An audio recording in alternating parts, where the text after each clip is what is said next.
Welcome. I assume you came here because you want to learn how to throw axes like a Viking. Before we begin, let me introduce myself. My name is Wes. I am the Suburban Viking, and I got my buddy Dave over here with me, and we are Midgard Axe. Now, there's very little known if Vikings actually threw axes.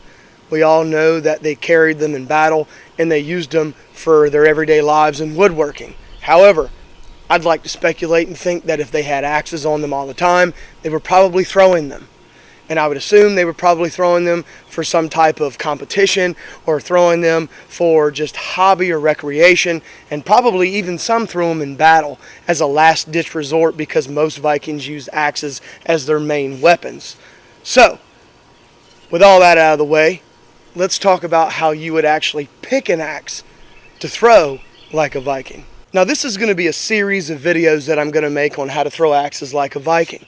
It's going to run from beginner stages all the way up to advanced stages. And what we're going to do in this video is we're going to start with how to pick an axe for axe throwing, okay? And then we'll go on to how to throw for power, accuracy, and consistency from distance, up close, doing spinning back throws, etc. But before we get into actually picking axes for axe throwing, let me show you guys what I can do and how I throw axes like a Viking.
Now, I'm going to do my best in this video to try to give you as much information in as little as time as possible.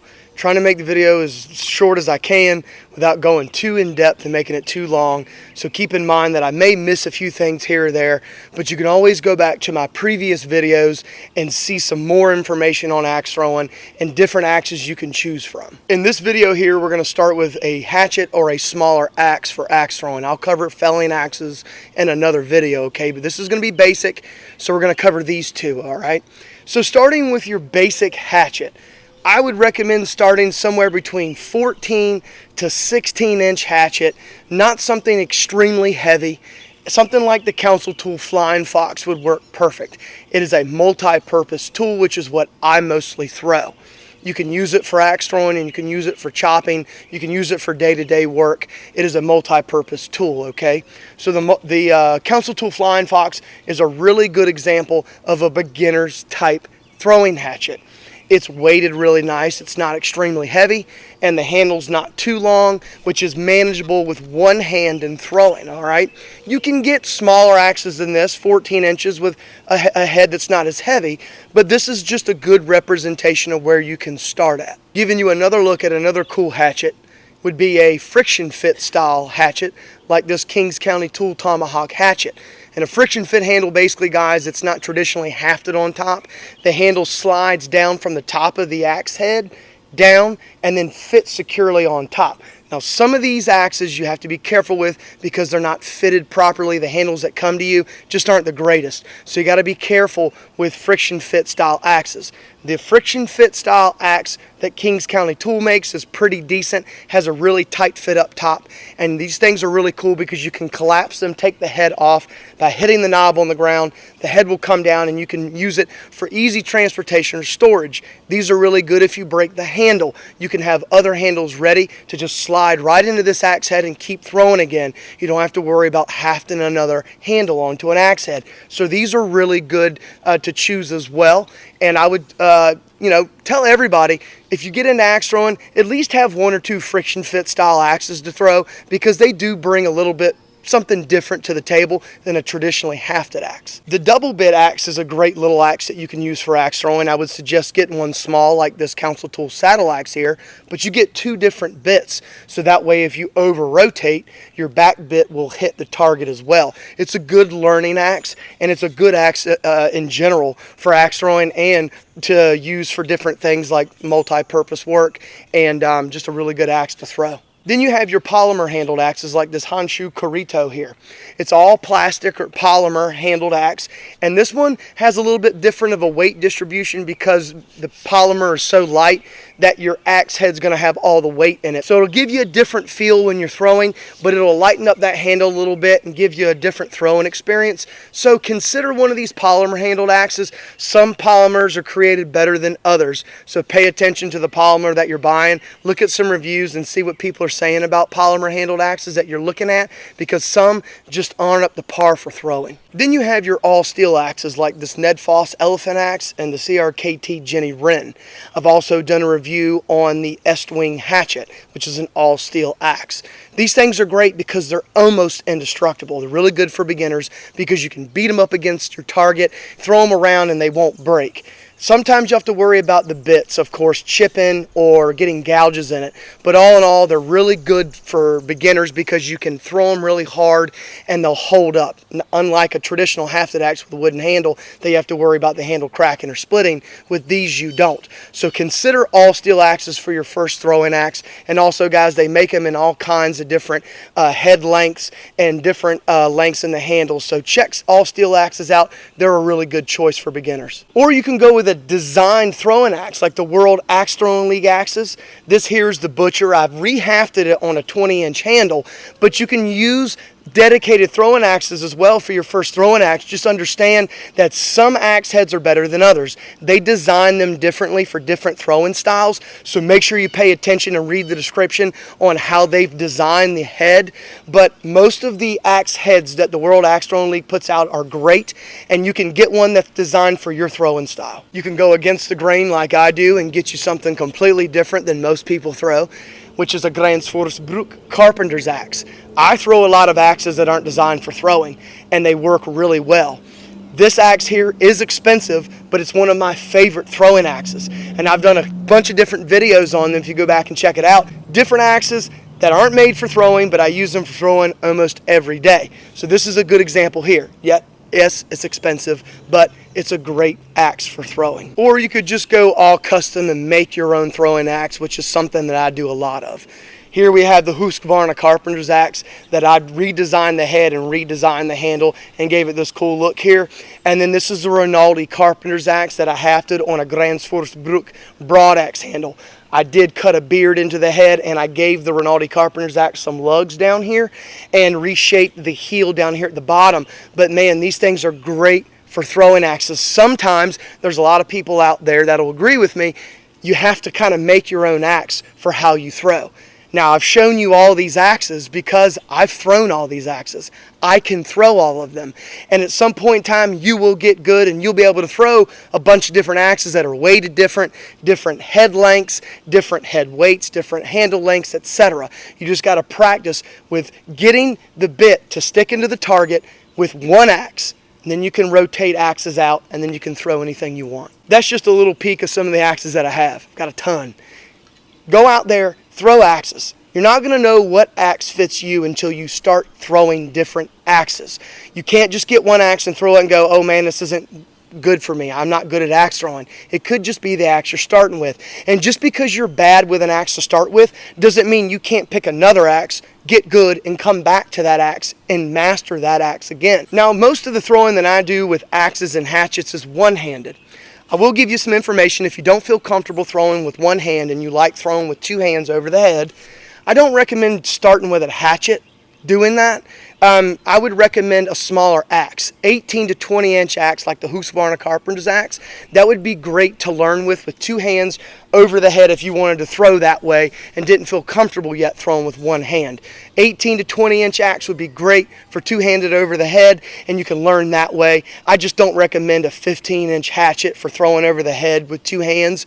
It's too much for such a small axe in my experience, in my opinion. Also, pay attention to the handles that you get. Sometimes they come with what I like to call a flared knob. The knob is down here at the bottom, and sometimes they flare out. They put those in it so when you're chopping, your hand doesn't slip off the handle, okay? It gives your bottom of your pad here something to grip into when you're chopping or splitting or whatever. For throwing, it can be a pain because it can cause wrist roll when you're releasing your axe. So if you can't find an axe that doesn't have a swell on it at bottom at the knob and you don't know how to do that, then just get a straight handled axe, like a friction fit style tomahawk. Most of those axes come with a straight handle with no flare at the bottom. But if you're good with woodworking or you think that you can do it, then you can get any handle you want, thin it down to the width that you'd like, and shave that knob down there at the bottom, and then you'll get a nice streamlined throw when you release your axe. It's really user preference, guys. It really is. I don't know what to tell you because I don't know your throwing style. You know your throwing style, and you're going to know what works for you by throwing different style axes. You might have to call around and ask to borrow some axes from people, or you might have to start with some budget axes and get different ones. Maybe some with hooks in the knob, maybe some with flared knobs, maybe some with a straight handle. Throw all of them and see which one works for you. Then from there, start throwing the one that works for you. And then maybe once you get good, you can come back and start messing with other axes that have hooks and flared knobs and so on and so forth. But you're not going to know until you throw different style axes. You're also going to have to consider the axe head weight. Is it bit heavy, meaning does it tip forward when you put it on your hand like this? Is it pole heavy? When you put it on your hand, does it fall towards the handle? Is it evenly distributed where when you kind of do a weight test here, it kind of just stays right here? All those axes will throw differently, and I'm not trying to overwhelm you guys with a bunch of information, but a lot of people don't know this. A lot of people will go out and get a pole heavy axe that causes their wrist to roll when they throw it and go, man, I'm not good. It's because you have a pole heavy axe and you're trying to learn and your wrist is rolling every time you throw it because all the weight is back here in the pole.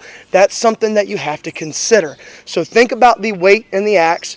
Look at it online. Look at the picture. You can usually see where the metal is and how much metal is placed where, and kind of get an idea where the weight is on the axe head.